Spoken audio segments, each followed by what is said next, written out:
Good evening. I almost said good morning. Good evening to everyone. Thank you for coming and thank you for lending me both of your ears tonight. We won't take up your entire evening, we promise, but I think we have some important topics. So today I am going to talk about understanding adjustment disorders or adjustment disorders. So every day in life, something is happening. We are reacting, we are adjusting, we are adapting, whether it's to stressful life circumstances or just normal life circumstances. I'm changing a job, I'm moving into a new home, my child is moving from primary school to high school, and what does that come from? How do I adapt as a parent? How do I change my schedule?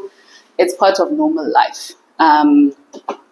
So we all somewhat have the capacity to handle all this change and to handle stress to some degree. But what happens when these abilities become overwhelmed and we find ourselves not coping as well as we used to or as well as we thought we would be able to cope with something that has changed? So I chose this topic because we are stressed as a nation of South Africa. I think we are underestimating how stressed we are. By the other countries and the world's global charts and everything, they're doing their surveys and they're looking at South Africa and saying something is not right here, and we need to admit that things are not okay. So even if you look at it at a nutshell of just looking at COVID and the COVID consequences alone, how well are we doing? We're not doing well. We are 50% above where we should be when it comes to our stress levels. So none of that is good. South Africa is what I like to call the America of the African continent. And this is not in a good way. This is not to say you are rich and you have technology and you have businesses. It's the kind of stresses that we have that other countries on our continent look at us and say, Mara, what is going on there? There's the continued racial disparities that we've never been able to get rid of. There's inequality that is so stark that nobody can miss it. Even you as a South African, it shocks you sometimes when you're driving through certain neighborhoods or you're meeting certain patients. I know that this is the reality in our countries, but I still can't believe how unequal our country and our societies are. Our cost of living, I don't think is anything that's seen in the African countries, because when people are like, I can't afford things, I thought I couldn't afford things in my country, but I came to South Africa and whatever it is that's going on here is not African at all. We've become the country that is living to work, which is what the people of the United States do. Because when you look at the information that they put out, what do you call this place? The internet. And they tell you that they don't get paid maternity leave. And then you see other European countries or Western countries that are supposed to be of the same standard as America, and they get 8 months, a year, more than a year. They get burnout leave. Why is this so-called first world country that's supposed to be the giant of the world working their people to the bone? And that's Zito. We went and we adopted that model instead of, is there anything else that South Africa could have done? But we went and took what America is doing with the capitalism and we brought it in here. We also went and took all of the fast food chains. So everything, chronic illnesses, obesity. Why? Because we're like, why are we so obese? Why are we doing this? Why is it that we're going to bring, is there a need to have Burger King in South Africa? No, we already had McDonald's. We already had Spur. We're going to go and fetch Burger King, looking at the calories that the Burger King meals have, but we're still going to come and add that to our society. So we became America and things are not looking good and we don't know how to adapt. Then came our dear friend COVID and everything became 20 times worse. We know somewhere, somehow, a person in our lives or close by whose lifestyle has completely changed since the pandemic. Whether it's a loss of their business or a loss of their job or things are just not going well at all. But this is where we are. So we are stressed, and then we have to talk about what's going on with the stress. So just to give some stats, in a report that was published by the Stellenbosch Business School last year, so that was July 2014, they reported that 36% of South African workforce experience excessive daily stress. And more than 71% of people are now actively disengaging from their work. And as we know, that's the start of the hallmark of burnout. So we are becoming a country that's now burning out. When we looked at the mental state of the world report, which also came out last year, so there were 71 countries, and we made it into those 71 because we were ranked 69 out of 71 countries that has the greatest percentage of distress, and we are struggling. So about 35% of our population is said to be in some kind of distress or struggling with their normal day-to-day lives. We are also ranked as one of the least happy and most distressed nations. And we tied with the UK. The UK doesn't even have sun. They have sun maybe 2 months in a year. And we are at the same level as the UK with our beautiful beaches and our mountains and our sunshine. I mean, it's spring, but we are already at December heat. If you've been to the UK, I don't think you would want to go back. It's grey, it's gloomy, the sun is out for 1 hour, and that's it. And we're right on par with them. So I hope we are highlighting more and more Ubuntu things are not looking good in Cyril's economy, but we will move to that. So, like I said, this is supposed to be part of normal life, but now things are getting a bit out of hand and people are not able to manage what we had deemed before as normal, stressful situations. And people, even if you look at something that happened in someone's life in 2010 that could have been more severe or led to something more severe, but somehow whatever reactions, whatever reserves that they had in place, whatever resilience that they had in place managed to kick in so that they didn't end up at Soweto Life at Health. But now come 2025 and there's something that's still stressful, but it's not as stressful as what was happening in 2010, and yet someone is not coping. So what is it exactly that's going on? So we're looking at a stress-related mental health condition where we get emotional as well as behavioral symptoms that will develop after you have identified a certain stress in your life. So basically this disorder, it attempts to encapsulate a reality that says that all individuals will experience life events, and some may be so severely affected that their level of distress or incapacity can affect or even affect their day-to-day living. And that's including their functioning at home and their functioning at work. And as we know, nobody can afford to lose their job right now in Cupcake's economy. So over time, most of these individuals who develop these kind of adjustment processes will recover back to their baseline, but we still need to look at what's going on there, because in our country, it's underdiagnosed and it's misunderstood. But I can tell you one thing, that every second patient that's coming in has an adjustment disorder. We might be labeling it as something else for certain purposes, but it's most likely an adjustment disorder. So to look at the criterion that we have in the DSM-5, which is something that we still use for the healthcare workers who have abandoned psychiatry. It still exists. We have the DSM-5 TR now, if you stopped at 3 or at 2 was too long ago. So the exact criterion is that there must be a development of emotional or behavioral symptoms in response to an identifiable stressor. And this needs to occur within 3 months of said stressor occurring. The patient might present 6 months or 9 months from now, but you need to be able to trace back the symptoms to occurring in the very least within those 3 months after the stress occurred. Sorry. So the symptoms need to be clinically significant because we need to be able to distinguish it from normal stress, which is something I'm going to get into at a later stage.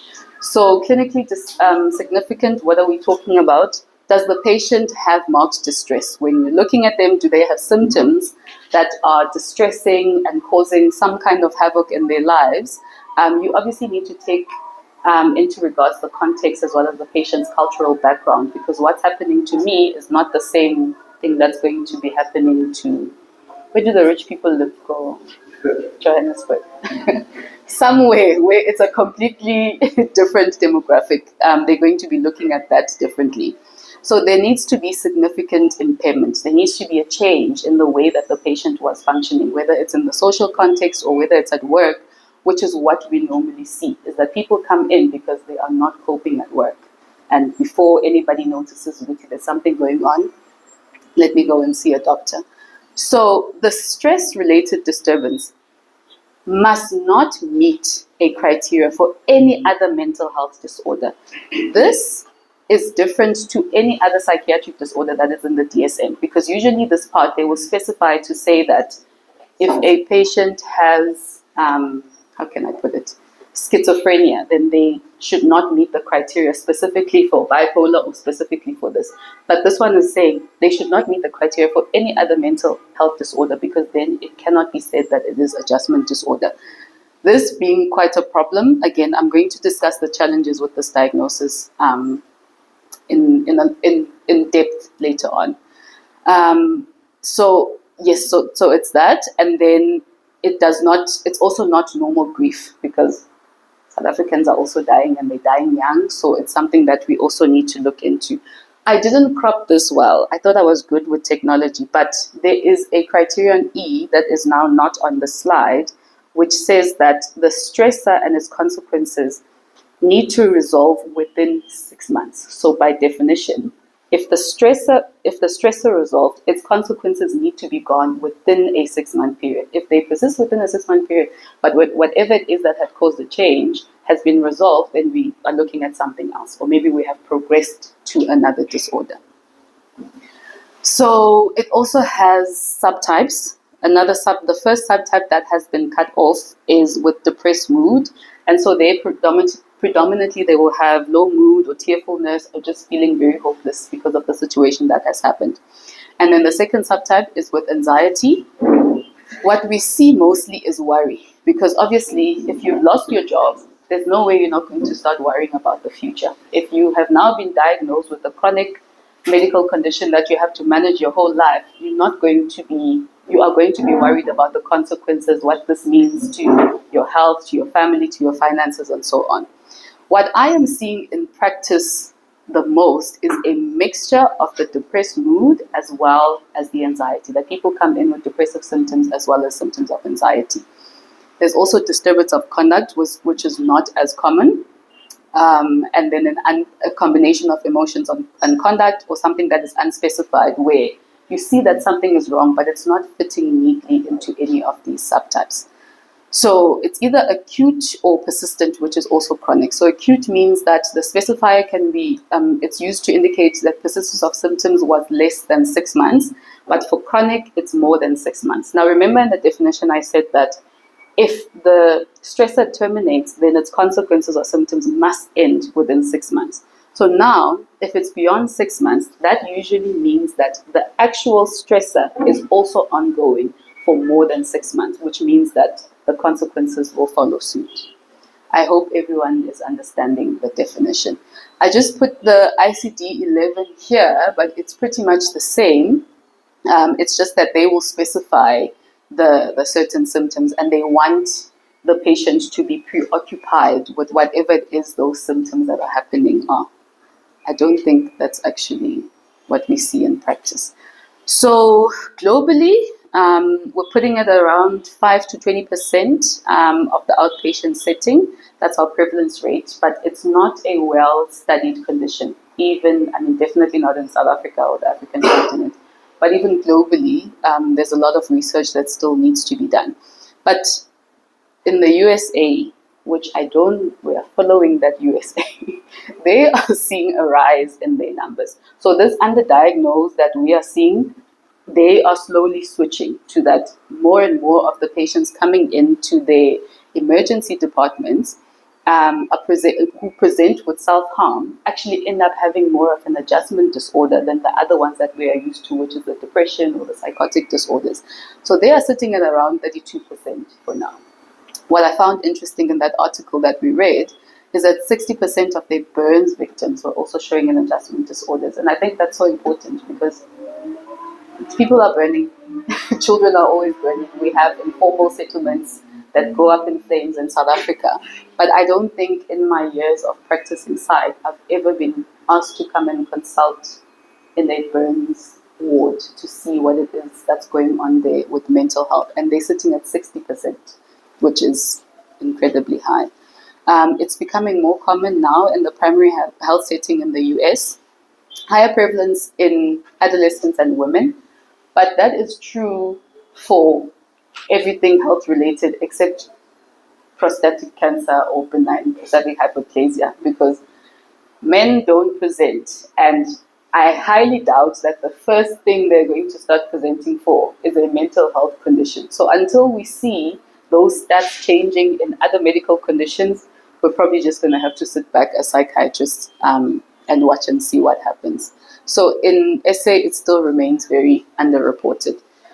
Everything always goes back to those three glands: your hypothalamus, your pituitary, your adrenal gland, and that axis. It remains incredibly important when you're managing day-to-day lives and how you cope with things. So even though the research is slow, but we're almost certain that it's involving some kind of dysregulation or being overwhelmed of that HPA axis, and people are now not coping more and more. The interaction between the psychosocial stresses and vulnerability is a given. I don't think there's anyone in South Africa who, well, not anyone, but most people are not sitting on a baseline of there's nothing. Life is good, they are cruising nicely, and all of a sudden there's a stressor. There's always something underlying. Work is too much. Everything is too expensive. I'm seeing Ruti, I'm not affording my life.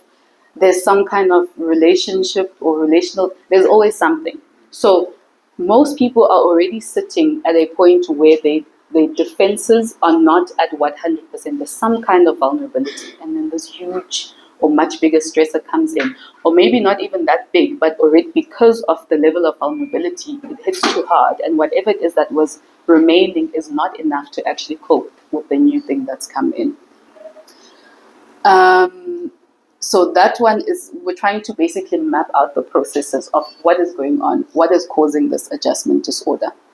Risk factors, normal things, loss, people are dying, and it's not just our parents, young people are losing their children at more alarming rates. Divorce, sky high, which is not so bad for the women, but for the whole family structure, it's terrible. It's terrible. Job change, illness, chronic illness, everything is going up. HIV is going up. It's like, because Soul City is no longer on TV, people have forgotten everything that the government tried to teach us. I was seeing the stats for syphilis. Everything is going up, and everything always ties back to mental. We tell people HIV, it leads to mental health. Syphilis, it really leads to psychiatric. Don't think anything is beyond psychiatric disorders. Trauma, I mean, the violence in South Africa, poor support. People are not really living in family units, or people are working very far away from their families. People are also spending majority of their time at work, so they're not nurturing any of the other social aspects that we need to survive. Low socioeconomic status. I went to this one. I'm coming to it. So our differential and our comorbidities, everything is overlapping, which is one of the things that causes a diagnostic dilemma or kind of a headache when it comes to this very important disorder that we're talking about. So the differential, yes, if you're coming in with low mood and you're hopeless, we're obviously going to have to look at major depression first, which has more severe consequences than the adjustment disorder. So you want to make sure that you're not missing a major depression. Generalized anxiety, which can be chronic and obviously affects so much of the patient's life. That's also something you don't want to miss in your diagnosis. PTSD, acute stress disorders, those things cause havoc in people's lives, especially if you don't catch it early enough. So that's not something that we want to miss. We also don't want to miss normal stress and say this is something else, but the patient is just stressed and they just needed reassurance or something beyond that, or it was just normal grief. So they tried to kind of make the differential process a little bit easier in the ICD-11 by giving you some kind of a map. So looking at, is there a stressor? So is there preoccupation with the stressor and its consequences? And is there a failure to adapt to a stressor? And it's causing some clinically significant impairment. Yes, you go down. So is there another primary mental health or behavioral disorders that can fully account for those symptoms on its own without having a comorbidity or being related to anything else? If yes, then you're going to be looking more at your mood disorders, at your primary psychotic disorders, at your OCDs, as well as your anxiety disorders. If no, we go down again. Is the precipitating event was of traumatic nature and of severe trauma? You start looking for PTSD or acute stress reaction symptoms, and you go more towards the PTSD diagnosis. If not, if the precipitant maybe was bereavement, or there's like presence of some symptoms indicating a prolonged grief disorder, you're going to try and go towards the grief diagnosis. If it's no to both of them, you've pretty much eliminated all of the major things. So you're going to start saying, okay, this is clinically significant, which means there's a problem with adjusting to the stressor. I'm going to look more towards the adjustment disorder. Those same differentials become comorbidities. But usually this is more at a later stage. For example, with depression, if it's an ongoing stressor, now it's beyond 6 months, you're not able to manage it, therefore the symptoms are persistent, more likely than not, it's going to end up in a major depressive disorder. That nervousness and that worry that you just cannot control, it's now 9 months, it's now the following year, you're looking at more of a generalized anxiety disorder that's going to ensue, and the patient just becomes a chronic warrior as opposed to not being able to adjust. Now, this is the real problem tonight, which is to say, what is adjustment disorder and what isn't adjustment disorder?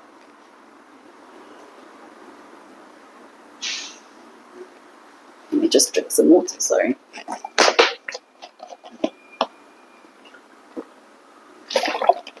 As with everything in psychiatry, people write a lot of think pieces and a lot of essays, and they do their PhDs. Nothing wrong with PhDs. We want them.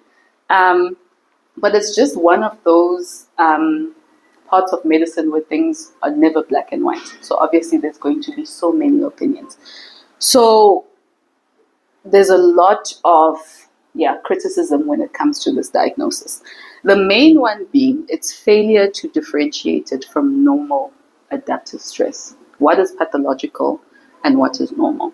So we're getting people that are telling us we want to pathologize everything, whether it's to make ourselves look smarter as psychiatrists or whether we want money. We're always being accused of wanting money, even when we work in the public sector and you work more hours than what you get paid.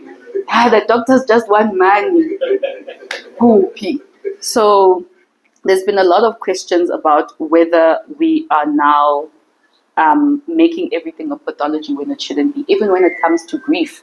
Like, oh, people are not allowed to grieve in peace anymore because the psychiatrist there is going to want to admit you. Yet people are not coping. It's 6 months later, it's 8 months, and your life is stuck in the same place or even getting worse. And then how can we call that normal grief? Or how do we not provide more support for people who are finding themselves in that situation? Should we be making the diagnosis at all? And when you're looking at our America here, South Africa, money talks, insurance companies, scammers. They're always looking for a way not to pay, So do you want to make the diagnosis knowing that if you change to another medical aid, they're going to, even if it was a short 3 weeks, they're going to use that to say, for the next 12 months, we're not paying for anything mental health related. No matter how many reports your doctor writes to say, look, there wasn't any severe what, it was a stressor, they're not paying. For 12 months, you're not going to be able to get any kind of mental health benefits. And then when it comes to jobs, because in as much as people are talking more about mental health, the employers, employers, they don't want to hear about it. If they can find a loophole to kick you out, to make your life harder at work, they are going to use your psychiatric diagnosis. There's no patient where if we're writing a report, I have to, even when I'm sending the last email, as a reminder, remember that this can always be used against you. So is it actually a diagnosis that we should be making when we're saying it's this brief, it's self-limiting, it's something that we expect the patient to go back to baseline? Should I actually be submitting a medical certificate now in a report for that patient with my Dr. Msutu psychiatry there in bold for everyone in HR to see? So I want to say that really this has been the major challenge. The thing with medicine is that it loves to be binary. It's either there's disease or there's no disease. The patient has pancreatitis or the patient doesn't have pancreatitis. So does the patient have a mental health disorder or does the patient not have a mental health disorder? How important are these demarcations? Who decides what is normal stress and what is not? Because I can tell you for free that whoever is writing the DSM or revising the next DSM, I don't think it doesn't look like the representation here today. Yet whatever they bring from America is what you're going to have to use in your practice. So who's actually making the decisions about these lines and how should we proceed? Or is it supposed to be dependent on the patient in front of you? If the patient in front of you is saying, "Doc, I'm not coping. Things are not going well at home. I've missed deadlines at work. This is not who I am. This is not the way that I function." Can I say damn? I've already said it. Sorry. Everything to the side, because the patient in front of me is telling me that something major has happened in my life and now things have changed. I am not the person that I was before. I'm not sleeping, and it's not normal for me to not be able to fall asleep by 1 p.m. So should I, as the doctor, be listening only to my patient and working with what they are saying?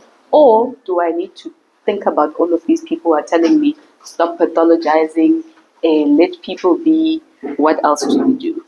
And the thing is, on the other side of over-diagnosing or over-pathologizing everything, there's the under-diagnosing. So what happens if we don't make the diagnosis and we send the patient away, we tell them this is normal, don't worry, you must be strong, it will be gone. Most South Africans are going through this. What are we telling people? Are we telling people that they are not safe where they present? Are we telling people that they are indeed weak? Because that's what a lot of people come in saying, a lot of men. I'm feeling so weak. I'm feeling so useless right now. I feel like my value has decreased. My family doesn't see me the same way. Yet the wife and kids are just worried about them. But in his eyes, the wife and the children no longer see him the same way. The people at work are not giving him the respect that they were giving before. So if we don't make the diagnosis and send the patient home, what happens to that patient? Will they ever come back? Will they come back when things get worse? Will they ever come back to you for anything else that is mental health related? Because now, how are they going to be able to say this is normal and this is not normal? Because what they know for sure is that in that moment, they were not coping. Life was not what it was. So there's no answer. We are all just asking questions. But I'm saying, listen to the patient in front of you. There's also this failure to differentiate it from the other common health disorders. As you can see, it's already overlapping with depression. It's already overlapping with anxiety. Then we have a whole other entity of sub-threshold disorders in psychiatry, where we have things that are called unspecified anxiety disorders, or there's anxiety disorder with limited symptoms. So is that one limited symptoms, or is it now adjustment disorder? We have no answer. Basically just work with the patient and what it is. But these are also the challenges that they're putting forward in literature to say, should we be moving forward with that diagnosis? Then lastly, the fact that it's a default diagnosis, because then you must exclude all of the other mental health. So it's almost like it doesn't have any weight of its own. So should we actually be keeping it or should we be discarding it? And the fact that It's the absence of specific symptoms that actually diagnoses it. With schizophrenia, it says in criterion A, you have to have 2 or more. With bipolar, it says you have to have 4 or more of these. There are no actual symptoms that we are saying this is the positive criteria and you must have symptoms from this. It's all dependent on what presents in front of you. So I don't know. I know, but I don't know. They must put me in their panel and maybe I'll give them my own think piece. Yeah, so I think I've explained this one pretty much. Now, in South Africa, why is adjustment disorder important? First and foremost, poverty. We are poor as a nation. We think we are rich because we have cars and estates. We are poor. South Africa is actually a poor country, and we need to realize this more and more. 39 to 41 million South Africans are living in the extreme poverty line. That's a lot of people that are living there, a lot.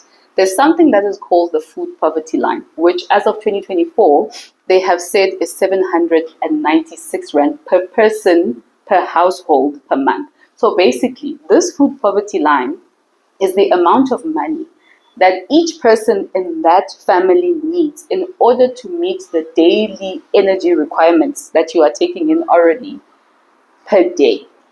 796. How many households just close by can afford 796 Rand for each person in that family each month? Not to which we are alternating. This month we fed you, next month we're going to Google. This is each month.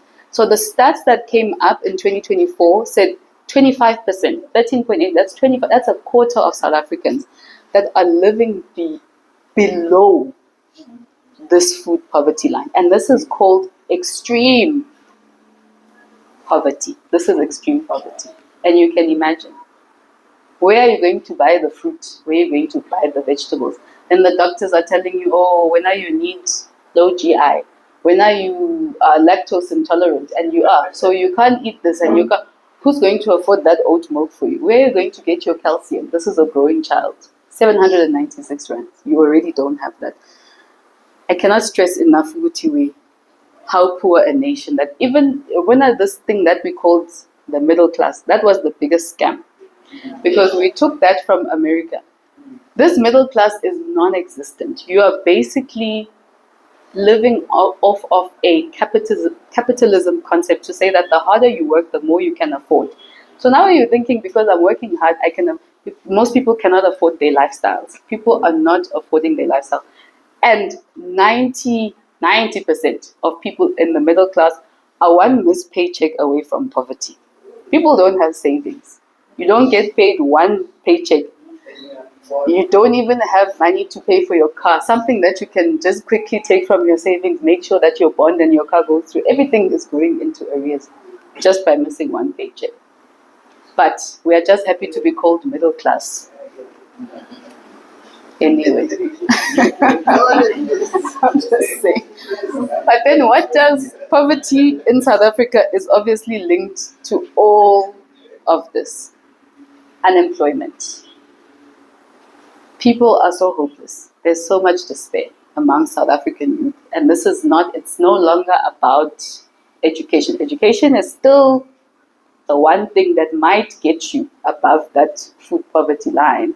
But it's never been a guarantee, but now it's becoming just one thing. It's becoming a hope factor to say, I just hope that with this degree, I'm going to be able to.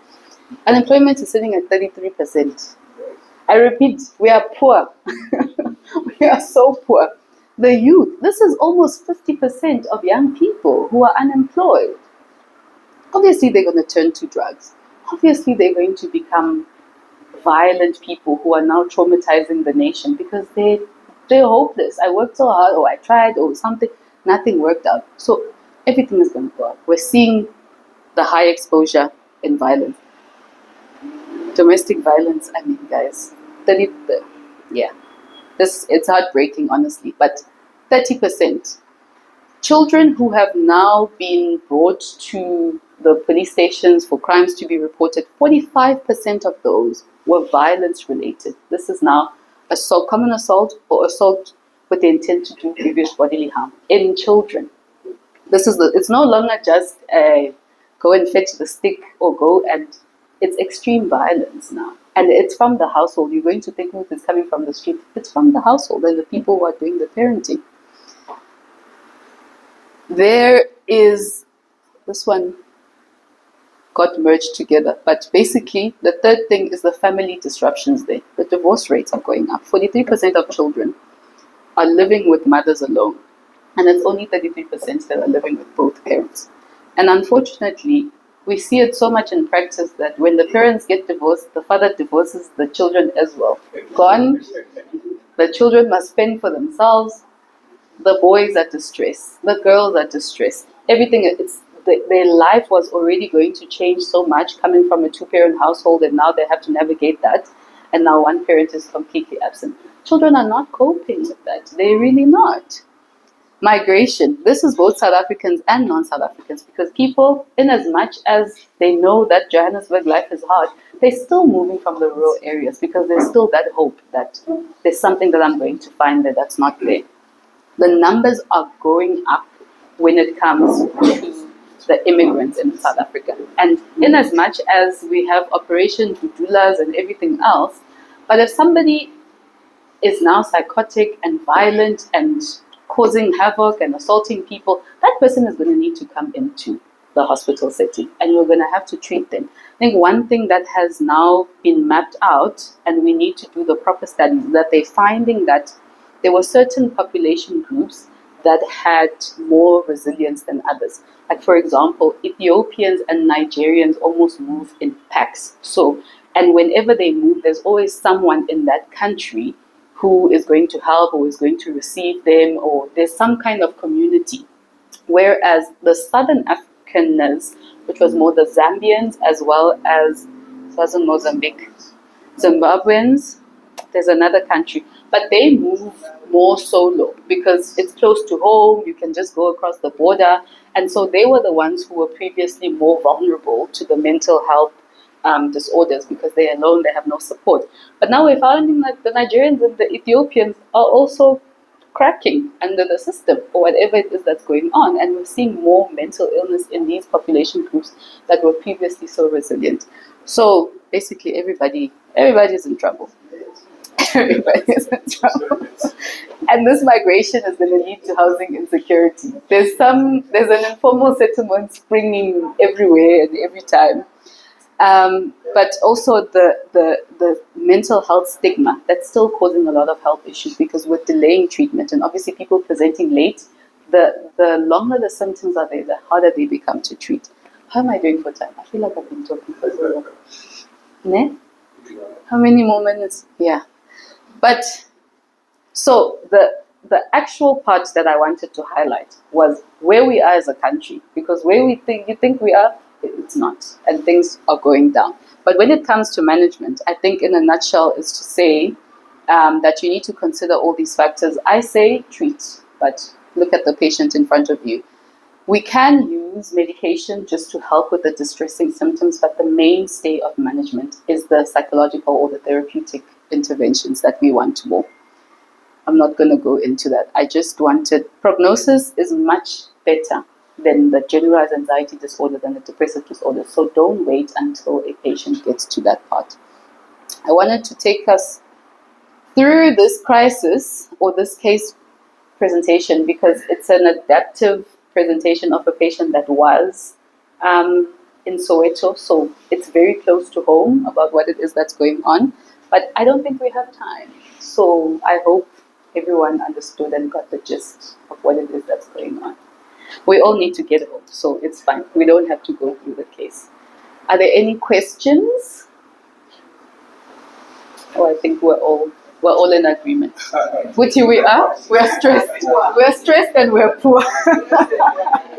Is the take home. Thank you so much for your time.